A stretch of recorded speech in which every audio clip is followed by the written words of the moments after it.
Good afternoon. I'm Marco Machete, the board president for the Wisconsin Conservation Hall of Fame. We are honored to welcome you to the 2025 induction ceremony honoring David Carlson. As we celebrate Dave's life work as an outdoor communicator, we hope you are inspired to continue your own conservation pursuits, whatever they may be. Thank you for tuning in and enjoy the show.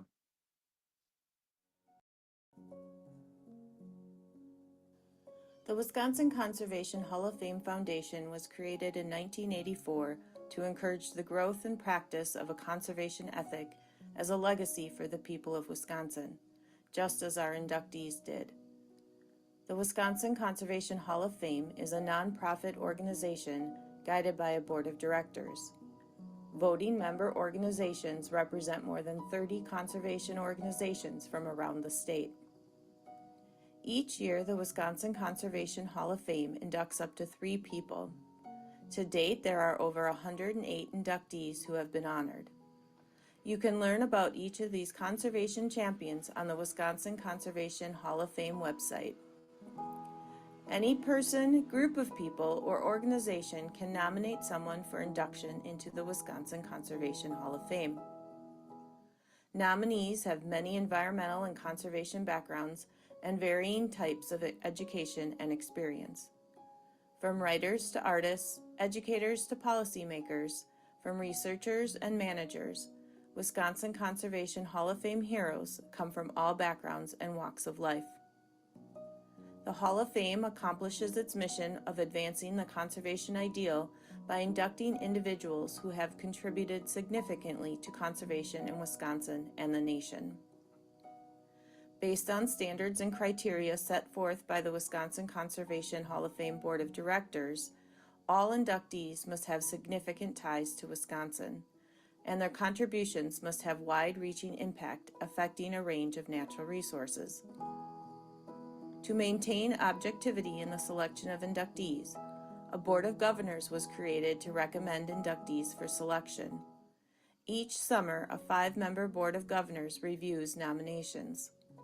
The highly esteemed governors are an independent body and have in-depth knowledge of Wisconsin's conservation history. The governors select nominations to move forward to the Board of Directors and voting member organizations for their consideration. The board members and organization representatives select the upcoming year's inductees from that list of finalists at their annual selection meeting.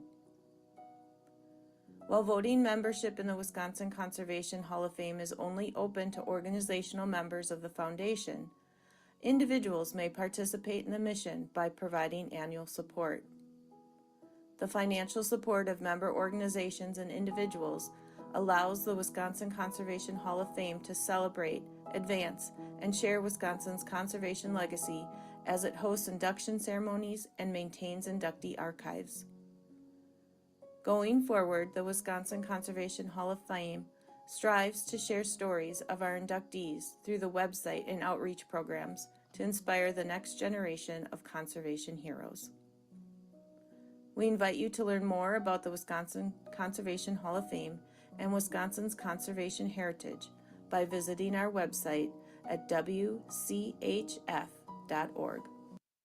It would be impossible to fit all of Dave's accomplishments into this one induction ceremony, but we've prepared a photo and video montage which highlights some of Dave's most prominent work and some background on his career. We hope you enjoy, and the entirety of this induction ceremony will be available to be viewed online after tonight.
begun. See the setting wings and the rising sun.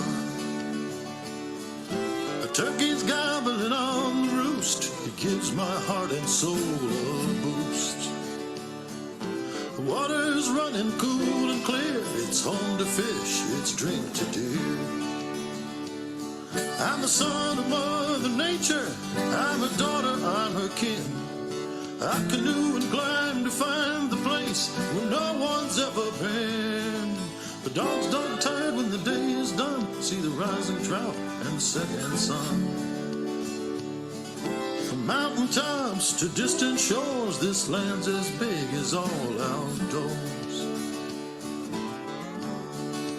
Big as all outdoors.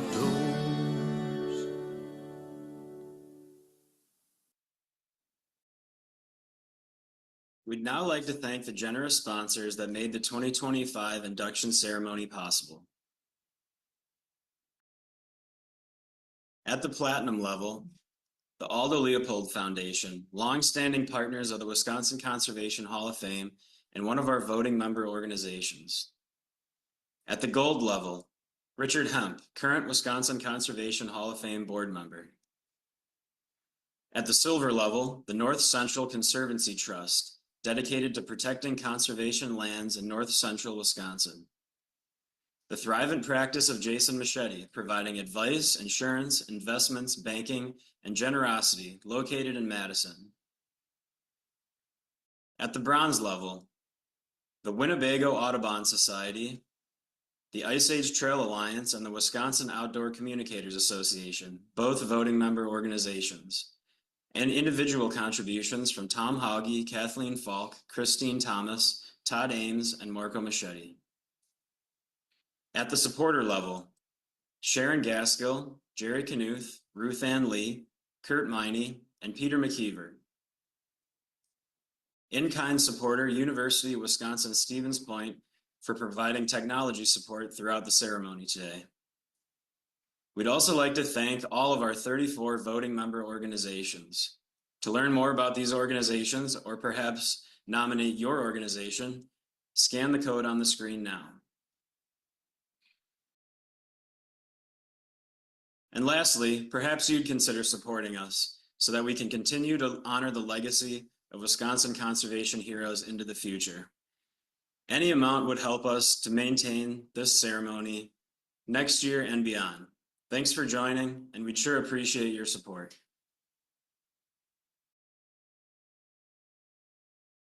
Our next speaker is Duke Welter, a colleague and longtime friend of Dave's. Good afternoon. My name is Duke Welter, and I was part of the nominating team for Dave Carlson for the Wisconsin Conservation Hall of Fame. And we're so very happy for Dave and his family that the Hall of Fame has chosen to induct him today. We want to congratulate Dave, and I want to thank all the other members of the team that contributed to this nomination. It was important for us to recognize through the Hall of Fame the contributions of really a unique journalist in Wisconsin's history. Dave Carlson was probably more a reporter than a typical outdoor producer. He started out his career as a journalist, first in the Marines and then for the Eau Claire Leader Telegram for 10 years. And then in 1983 went into hosting and producing outdoor TV shows. And over the next 33 years, Dave produced 5,000 separate segments that aired in about 1,700 different shows. A lot of those were not your standard outdoor television fare. I'll talk about that in a moment. But here in the Midwest and in Wisconsin, Dave was a leading voice, sharing with our people around the state who were concerned about natural resource and the outdoors, what was going on with those resources. He covered environmental issues like the impacts of hard rock and frac sand mining and clean water.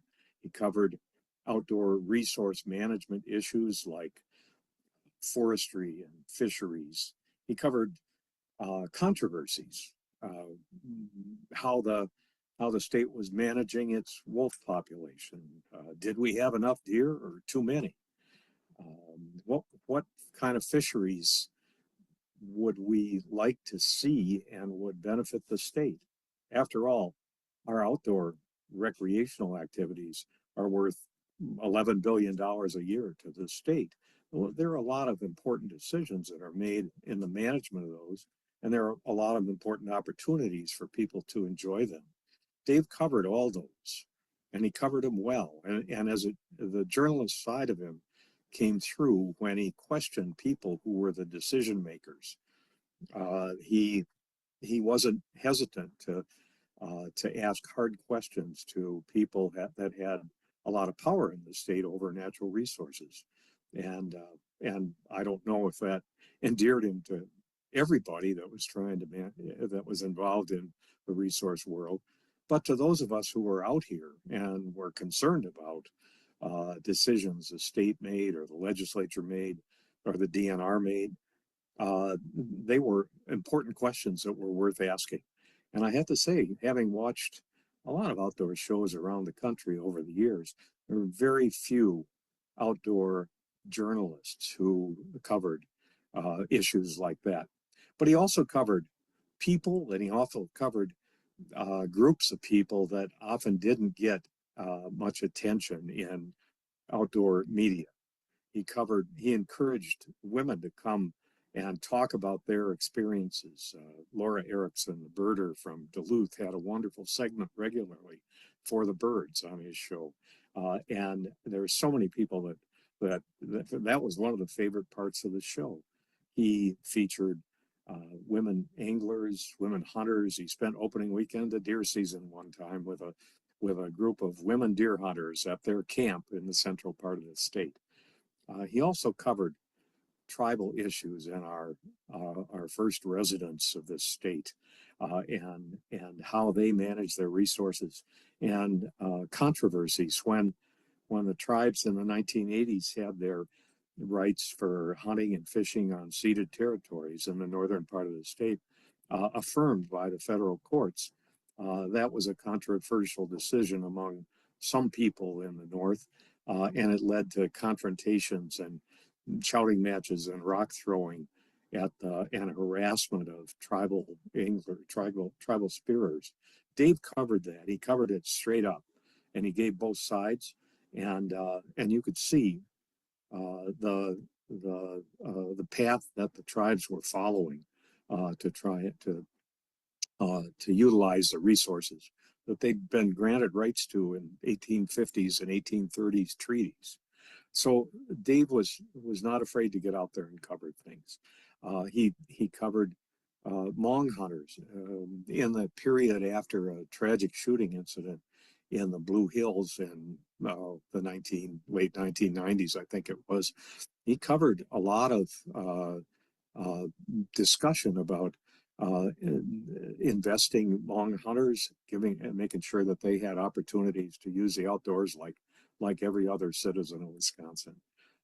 He was very, very strong on protecting the environment and creating healthy habitats, and covered those with his stories, whether it was trout stream restoration in the driftless area, which is one of the places that I worked for many years, or whether it was forestry practices in the north that would benefit species like ruffed grouse and woodcock, and the impact that deer have on our northern forests. He covered those all, and he was rare among the field of outdoor producers.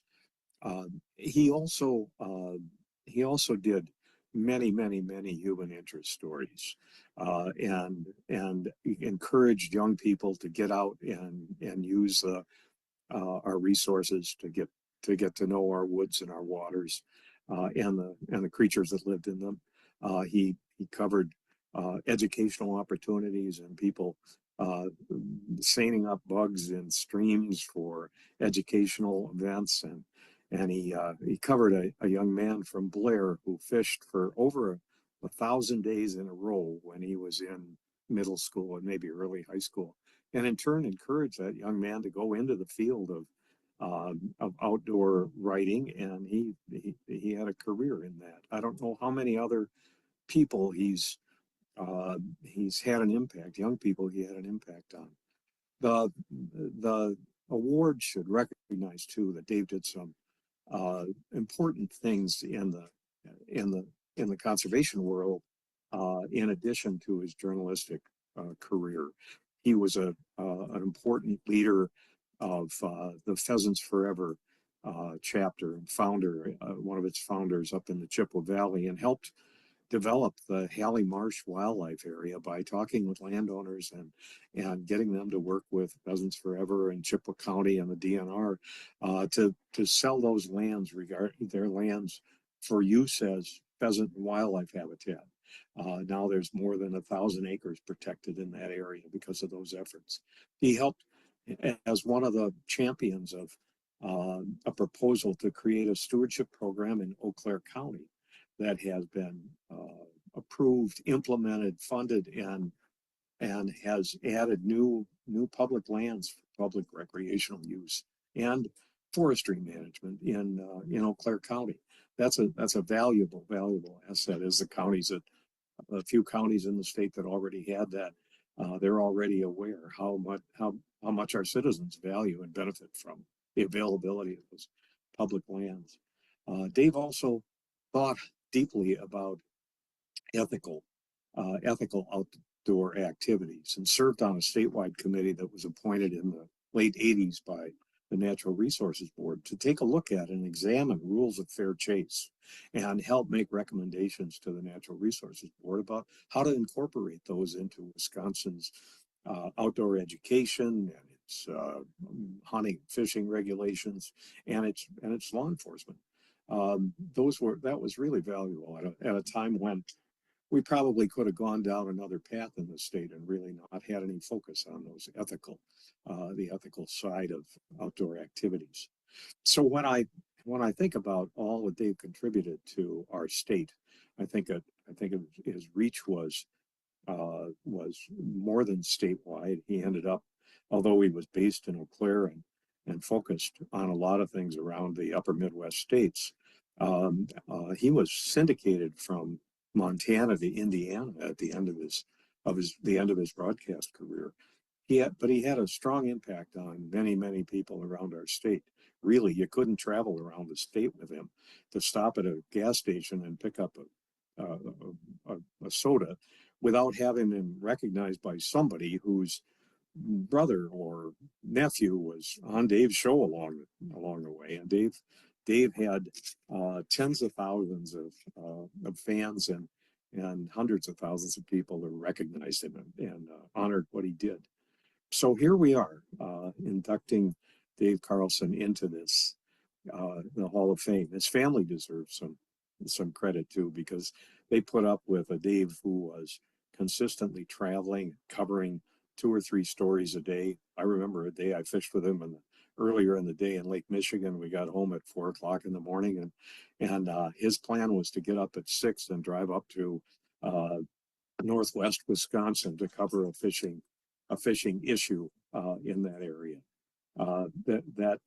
So his family made significant sacrifices as Dave pursued his career with a lot of passion and a lot of consideration for people and concern for resources.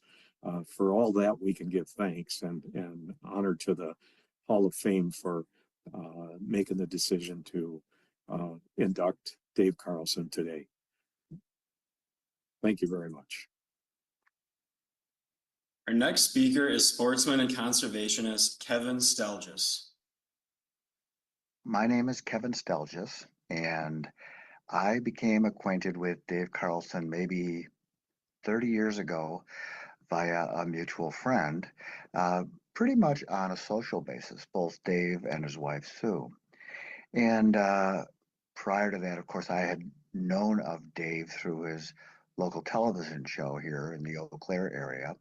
And being a sportsman myself, I was always enamored with his adventures, both fishing and hunting and other outdoor activities. So when I, got to know Dave, I thought this was going to be a great relationship because uh, I have to admit I was a little bit selfish in that I thought that perhaps this was going to lead to a more exciting outdoor adventures for myself, along with Dave. And so as time went on, Dave indeed did invite me to participate with him in some activities, both fishing and hunting, and we did a lot of traveling as well. And it's interesting that what I thought of our relationship uh, turned out to be quite different. And while we did do some hunting and fishing, and we did catch an occasional fish, and we did bag some game, mostly bird hunting. What we did mostly was travel around and talk to people. And in time, I came to realize that Dave was a lot more interested in interacting with people in the outdoor community than he was in the actual pursuit of the sports. And sometimes to my frustration, I'd say, gee, when are we going to get going? We've been talking to this guy at the gas station for the last half an hour because he had a boat. But Dave would always manage to get a story out of that. And so then as time progressed, it became more and more apparent that Dave's real interest was developing the outdoor community. And in time, I came to have a deep, deep respect for that. And Dave, I'm going to take a pause here. Dave really was at his best when he was reporting what was going on in the community. And by virtue of his reporting, he was connecting people to the issues and the lands and the game that were part of the outdoor community. And so he was not really focusing on being the adventurer or the sports person, but really he was reporting what was going on. And he was really at his finest doing that. And you couldn't travel with Dave without having people stop and wanting to talk. And they were always interested in sharing their stories and their knowledge about what was going on. And I became exposed to people and places that I never thought that I would be exposed to. So thanks to Dave, I met many wonderful people and got exposed to many wonderful opportunities that otherwise I never would have done. As time progressed, I think both Dave and I matured into looking forward to seeing what we could do to uh, participate in fostering a more caring sportsman environment for the resources. And so I know that Dave became very, very active in local chapters of Pheasants Forever and Trout Unlimited, and worked tirelessly to not only help raise money for those organizations, but also to participate of his own time and effort to help those people accomplish their mission. And I had become involved with the Eau Claire County organization, what we call our Eau Claire County Stewardship Program, which also focused on helping protect special places that we thought were worthy within our county. And in time, Dave joined our group and became an incredibly valuable asset to that group in that he could build enthusiasm for a project. He was instrumental in helping potential donors or sellers of property to feel comfortable that what they were going to do would benefit the public. And then he also, just by virtue of his reputation throughout the community, encouraged other people to donate to those programs. And some of those donations were actually the tipping points that allowed us to purchase some additional properties within the county, all for the benefit of public access. So Dave really, in my mind, is a lot more of a conservationist than he was a sports person, and also a reporter and a kind of a connector of people and places. And so, with that, I consider Dave not only a personal friend, but a great friend of our natural resources in Wisconsin. It is now my honor, on behalf of the Wisconsin Conservation Hall of Fame Board of Directors, Board of Governors, and our voting member organizations, to formally induct David Carlson into the Wisconsin Conservation Hall of Fame. We will now hear from Jody Emerson, 91st Assembly District Representative, who will share a legislative citation in honor of Dave. I would like to extend my heartfelt congratulations to you, Dave, on your well-deserved induction into the Wisconsin Conservation Hall of Fame. Your remarkable career in conservation has left a lasting impact, beginning with your early work in journalism and continuing with your beloved broadcasts of Northland Outdoor Journal and Northland Adventures, which captivated audiences for over 30 years. Your dedication to educating the Chippewa Valley about environmental issues and fostering a deep passion of the outdoors has truly made a difference. And your efforts have not gone unnoticed. We commend you for your tireless work. It is a privilege to present you with a citation of commendation from my office in recognition of your induction into the Wisconsin Conservation Hall of Fame. Representing a district whose constituents are contributing so meaningful to the betterment of our state is an honor, and your contributions are a shining example of this. Congratulations once again for this well-deserved honor, and thank you for all that you have done over the years. We now have the pleasure of hearing from Dave himself as he reminisces on his career and what this honor means to him.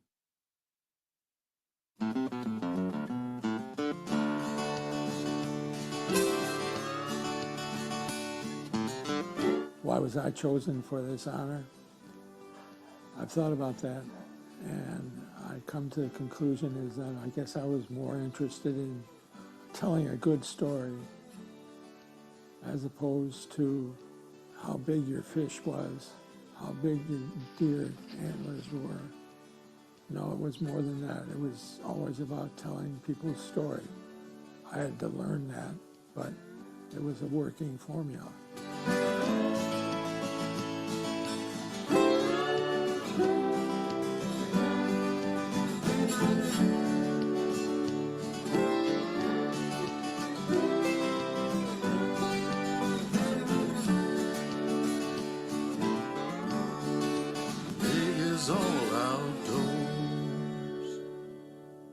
Making the jump, though, from newspaper reporter to TV reporter, well, that took a little developing.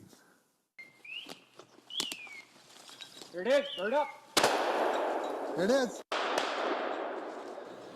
Come to this land in the heart of the nation's rough grouse capital in northern Wisconsin, and you get a strong dose of excellent hunting, along with lessons on intense habitat management. Even in lean times, there are ample numbers of grouse and woodcock here, young, diverse force with water, food, and pockets of open spaces. Took 3 shells, but we got him. Oh, this is a young female. A couple of neat things about timber doodles. Look at that eye. You want to see the ear? You know, you would think that ear's back here. See the ear under there? Oops. Oh, right under the eyeball. That aids them in feeding. They can actually hear the worms or grubs. And this eye, when they're probing for their food like this, the eye is located higher so they can look for predators. The decades of Little Rock Lake research produced more than 100 papers spurring international dialogue and congressional action to reduce acid rain loading.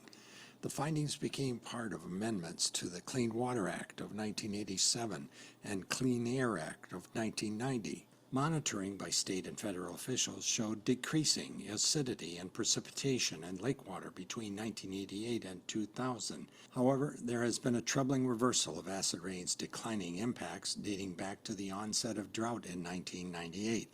As water levels in Little Rock Lake declined, researchers say there has been a parallel increase in methylmercury, a highly toxic form of mercury that accumulates in fish, posing a health hazard to humans and fish-eating wildlife. The acid rain problem, the mercury problem, and our current problem with global warming are all related. And those problems are definitely not solved at this point. And so, no, we have to do more, and so that's why we're continuing to study this thing. What? That is a nice one. Wow. Hi, I'm Dave Carlson, and welcome to Northland Adventures. It's hard to believe about a week ago I'd be sitting out here in a snowmobile suit trying for walleyes. Well, I'm here tonight. It's about 80 degrees in shorts, short sleeve shirt. That's because it's a season of white bass. White bass can be found in many places across the country. On this central Wisconsin section of the Wisconsin River, there are many good white bass holding areas, but Wally Wolf wastes no time getting us to one of his honey holes. Wolf knows if he stays there long enough, the white bass spawn, which is underway this mid-May afternoon, will only heat up toward evening. In a week, this brush with one of sport fishing's most popular, yet most underrated fish, will be over. That's something I always, though, appreciated, was being able to show as well as talk about a particular subject and capture people's emotions and their passions. The sound of a crowd, the sound of geese flying overhead, the sound of water running, the sound of a wolf howling.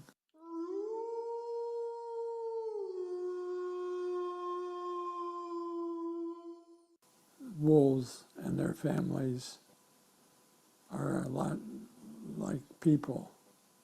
We didn't shy away by any means from controversial subjects, no matter if it was trumpeter swans, pine martens, or timber wolves. Prior to last fall's hunting and trapping season, there were an estimated 800 timber wolves in Wisconsin, a number arrived at by actual sightings, tracking radio-collared wolves, and analyzing tracks in the snow, something the Wisconsin DNR relies upon very heavily with help from volunteers. To the average backroads traveler, this yellowish splash encrusted on a desolate forest road intersection might go unnoticed, but it doesn't escape the eyes of volunteer wolf tracker Linda Nelson. Nelson recognizes it as an ROU, a raised leg urination from an alpha male or female wolf, an unmistakable territorial marking. I am confident, yes. And I've seen them, been in the meetings, every single meeting on how they go over it. I see the data on all the reports. I see the data that is put onto their program, exactly how it comes together and how you get your high and how you get your low. Perhaps in silent protest to last year's first modern-day wolf hunt in Wisconsin, about 24 volunteers have left the program, not comfortable with having their data set up wolf season quotas. I'm just going to continue doing it as long as we can help and just keep, track of the numbers, and I'm not going to bail out anytime soon. So, I enjoy doing this, and it's important. I've been doing it for a long time, and I want to continue with the program just because everyone has invested so much in this program, myself included, that, giving up now, I want to see what happens, and I want to see the effects of everything that's taking place. So I think that's important. As I talk about this, scenes flash in front of my face, things captured by that old TV camera. Passionate about the outdoors and passionate about preservation.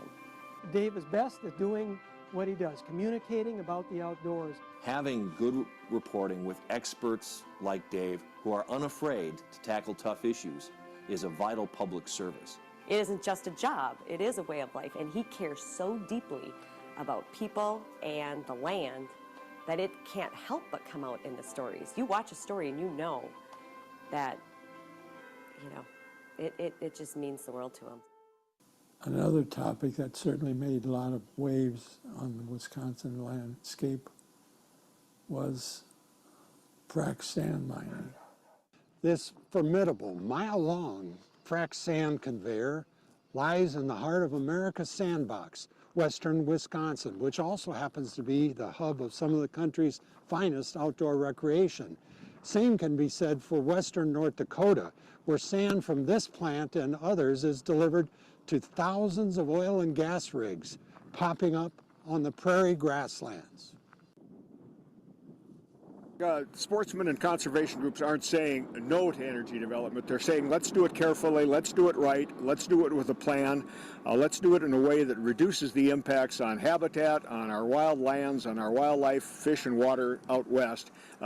Do it in a way that treats all those natural resource issues with the same concern as we give everybody else, people and infrastructure in our cities. Fine, I don't care what you do, what kind of industry you're in, there's always somebody that has green concerns somewhere. And the biggest thing any industry can do when they start this is do all their homework and try to be as green as they can. You aren't going to be as green as they ever want you to, but you can still do it the best you can and what's available to you and without hurting or harming anything. That has to be part of your business plan, because if it's not, you aren't going to last long out there.